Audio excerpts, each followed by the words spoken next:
Hello everyone, நான் Kathiresh Kumar from design corner.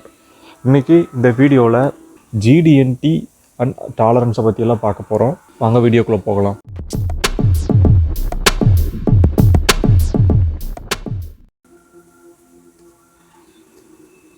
First டாலரன்ஸ்னால் என்னென்னு பார்க்கலாம். ஒரு பார்ட்டை நம்மளால் மேனுஃபேக்சர் பண்ணும்போது அதோட எக்ஸாக்ட் சைஸ்க்காக மேனுஃபேக்சர் பண்ண முடியாது. ரீசன் என்னென்னா, நம்ம ஹியூமன் எரர்ஸ், மெஷினோட எரர், டூலோட எரர், இந்த மாதிரி எரர்ஸ் எல்லாம் அந்த பார்ட்டை எக்ஸாக்ட் 00 சைஸ்க்காக மேனுஃபேக்சர் பண்ண முடியாத மாதிரி தடுக்கும். அதனால் நம்ம பார்ட்டை மேனுஃபேக்சர் பண்ணுறதுக்கு ஒரு சில அலவபிள் டீவியேஷன்ஸ் தேவை. இப்போது இந்த அலவபிள் டீவியேஷனை தான் நம்ம டாலரன்ஸ்னு சொல்கிறோம். இந்த டாலரன்ஸை யார் கொடுப்பாங்க அப்படின்னா, அந்த பார்ட்டை டிசைன் பண்ணுற டிசைன் இன்ஜினியர் வந்து டிசைன் கொடுப்பாங்க.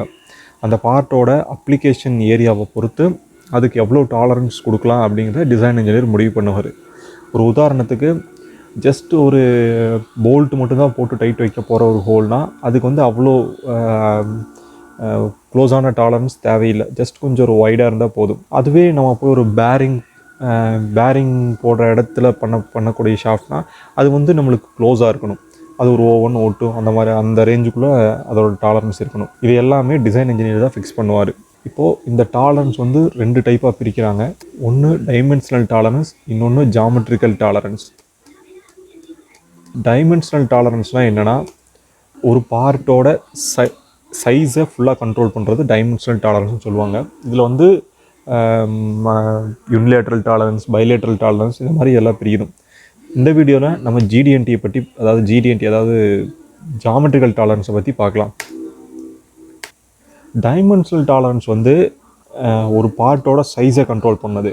ஆனால் ஒரு பார்ட்டோட சைஸை மட்டுமே வச்சு அந்த பார்ட்டோட எல்லா ஒரு ஃபங்க்ஷனும் கரெக்டாக இருக்குன்னு சொல்ல முடியாது. ஏன்னா இப்போ ஒரு ஒரு ஒரு ஒரு உதாரணத்துக்கு ஒரு ஷாஃப்ட் எடுத்துட்டோம்னா, ஒரு 100 mm லென்த்து இல்லை ஒரு 50 mm டயமீட்டர் இருக்கிற ஒரு ஷாஃப்ட் எடுத்துட்டோம்னா, அதில் சைஸ் கரெக்டாக இருந்து அந்த ஷாஃப்ட் பெண்டாக இருந்துச்சுன்னா அதை கொண்டு நம்ம யூஸ் பண்ண முடியாது. இதுவே ஒரு PCD ஹோல் இருக்கிற ஒரு 3 ஹோல் இருக்கிற ஒரு ஃப்ளேஞ்சை எடுத்துட்டிங்கன்னா, அதோட ஹோல்ஸு ஷிஃப்டாக இருந்துச்சுன்னா அதை கொண்டு போய் நம்ம அசம்பிள் பண்ணும்போது கரெக்டாக அசம்பிள் பண்ண முடியாது. ஒரு பிளேட் 2 பக்கமும் இருக்கிற ஒரு 10 mm திக்னஸ் இருக்கிற பிளேட்டு ஒரு சைடு கரெக்டாகவும் இன்னொரு சைடு டேப்பராகவும் மில் பண்ணியிருந்தீங்கன்னா அதையும் கொண்டு போய் நம்ம அப்ளிகேஷன் வைஸாக கரெக்டாக யூஸ் பண்ண முடியாது. அதனால் இந்த ஒரு பார்ட்டோட ஷேப்பு, அதோட ஓரியன்டேஷன், லொக்கேஷன், இது எல்லாம் கண்ட்ரோல் பண்ணுறதுக்கு ஒரு டாலரன்ஸ் நம்ம யூஸ் பண்ணுறோம். அதுக்கு பேர் தான் ஜாமெட்ரிக்கல் டாலரன்ஸ். டைமென்ஷனல் டாலரன்ஸுங்கிறது வந்து பார்ட்டோட சைஸை கண்ட்ரோல் பண்ணும். ஜாமெட்ரிக்கல் டாலரன்ஸுங்கிறது இந்த பார்ட்டோட ஷேப்பு, ஓரியன்டேஷன், இந்த மாதிரி விஷயத்தையெல்லாம் கண்ட்ரோல் பண்ணும். டெஃபினேஷன் எல்லாமே உங்களுக்கு ஸ்க்ரீனில் கொடுத்துருக்கு, பார்த்துக்கோங்க.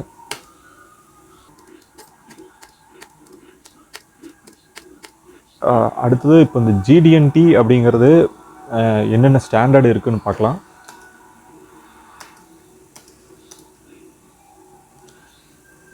ASME அப்படின்னா American Society of Mechanical Engineers அப்படிங்கிற ஒரு ஆர்கனைசேஷன். இது USA பேஸ் பண்ணி ஆப்ரேட் ஆகுது. இதில் ASME Y14.5 அப்படிங்கிற ஒரு ஸ்டாண்டர்டு தான் GD&Tக்காக இருக்குது. இது வந்து 1984 வந்து ஃபஸ்ட்டு டைம் ரிலீஸ் பண்ணாங்க. அதுக்கப்புறம் நிறையா டைம் ரிவைஸ் ஆகிருக்கு. இப்போ லாஸ்ட்டாக வந்து 2009 ரிவைஸ் ஆனதை வந்து எல்லோரும் யூஸ் பண்ணிகிட்டு இருக்க காமனாக. இப்போ ரீசெண்டாக 2018 இது ஒரு டைம் ரிவைஸ் ஆகிருக்கு. அப்புறம் ஐஎஸ்ஓவும் இதுக்காக ஒரு ஸ்டாண்டர்ட் கொடுத்துருக்காங்க. ISO 1101 2017 சொல்லிட்டு. இதே மாதிரி ஜாப்பனீஸ் ஒன்று வச்சுருக்காங்க. யூரோப்பில் வந்து டச்சஸ் DINன்னு சொல்லிட்டு ஒன்று வச்சுருக்காங்க. இந்த மாதிரி தனித்தனியாக ஸ்டாண்டர்ட் இருந்தாலும் வேர்ல்டு வைடாக வந்து ASME Y14.5 தான் அதிகமாக யூஸ் பண்ணுறாங்க. ASME Y14.5னா என்ன அப்படின்னு சொல்லிட்டு கொடுத்துருக்கோம். ASMEங்கிறது அதோட அப்ரிவேஷனு. Y14.5ங்கிறது அதோட ஸ்டாண்டர்ட் நம்பரு. 2009 அப்படிங்கிறது அது எப்போ கடைசியாக ரிவைஸ் ஆச்சு அப்படின்னு சொல்லி போட்டிருக்குது. கடைசியாக ரிவைஸ் ஆனது வந்து நம்ம ஆல்ரெடி சொன்ன மாதிரி ASME Y14.5 2018 ரிவைஸ் பண்ணியிருக்கோம்.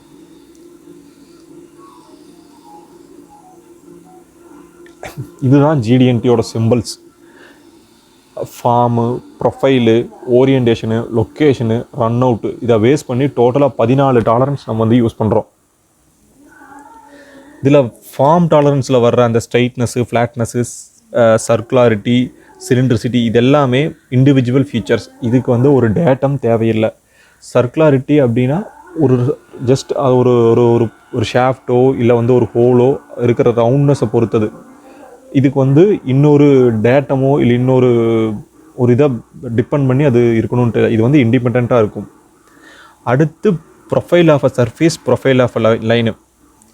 இது வந்து ஒரு மேக்ஸிமம் இதுவும் அதே மாதிரி தான், ஒரு உங்களுக்கு ஃபார்ம் டாலரன்ஸ் மாதிரியே தான் இதுவும். இது ப்ரொஃபைல் இருந்தாலும் இது ஆல்மோஸ்ட் ஃபார்ம் டாலரன்ஸ் கூட தான் தேரும். இது 90% வந்து இண்டிபெண்ட்டாக தான் இதுவும் இருக்கும். அதுக்கு அடுத்து வர்ற ஆங்குலாரிட்டி, பர்பெண்டிகுலாரிட்டி, பேரலிசம், பொசிஷன், கான்சென்ட்ரிசிட்டி, சிமெண்ட்ரிசிட்டி, இது எல்லாமே வந்து ஒரு டேட்டமை பேஸ் பண்ணி தான் ஆப்ரேட் ஆகும். ஒரு கீழே ஒரு ஏதோ ஒரு டேட்டம் ஃபேஸையோ இல்லை டேட்டம் ஹோலையோ ரெப்ரசன்ட் பண்ணி தான் இதை இன்னொரு இதாக கேட்டிருப்பாங்க.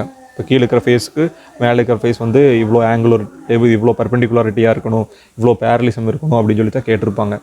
இனிமேல் ஃபர்தராக வர வீடியோஸில் எல்லாத்துலேயுமே இது ஒவ்வொன்றா பற்றியும் தனித்தனியாக நம்ம சொல்ல போகிறோம்.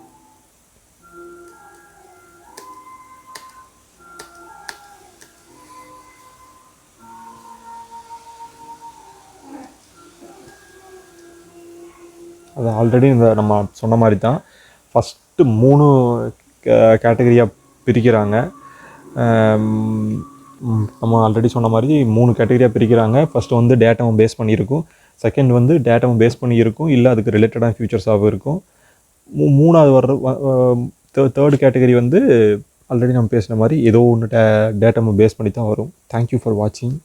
உங்களுக்கு ஏதாவது டவுட் இருந்தாலோ அல்லது எங்களுக்கு எதாவது சஜஷன் சொல்லணும்னு நினச்சிங்கனாலோ கீழே இருக்கிற கமெண்ட் பாக்ஸில் கமெண்ட் பண்ணுங்கள். அப்படி இல்லைனா இந்த மெயில் ஐடிக்கு காண்டாக்ட் பண்ணுங்கள். உங்களுக்கு இந்த வீடியோ பிடிச்சிருந்துச்சின்னா லைக் பண்ணுங்கள், சப்ஸ்கிரைப் பண்ணுங்கள்.